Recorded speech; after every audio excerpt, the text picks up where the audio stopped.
What is something you're afraid to admit? I miss the beer named 2020 virus. I know it's crazy to say that because so many people died, but there was something special about that time.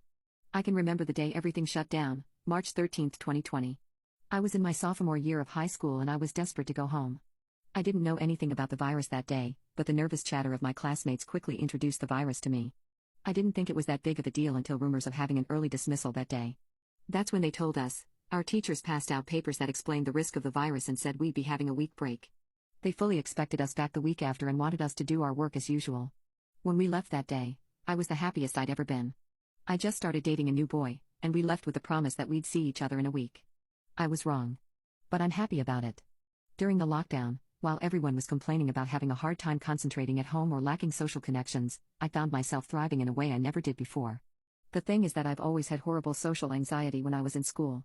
I always felt like people were judging me and I stayed away from all people. I was that weird girl in the corner who looked like she didn't know how to dress up or brush her hair. When I was home, I was about to be myself again. I didn't feel like everyone was watching me. Most people actually had their cameras off themselves. Before, I wouldn't eat at lunch because I felt like people would think I was fat, but when I was home, I finally ate 3 meals a day. You'd be surprised how much better you'd feel when you eat regularly.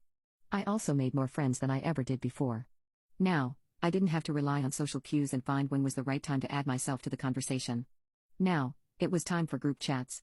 The group chat I had during 2020 gave me lifelong friends. They were people I would have never spoken to in high school, and suddenly, I knew everything about them. I would call them every night and although I was physically alone, I felt alive.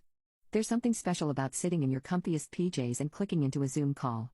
I wouldn't be lying if I said that I didn't miss the feeling of being stuck in your house with nothing to do but connect to the people you love online.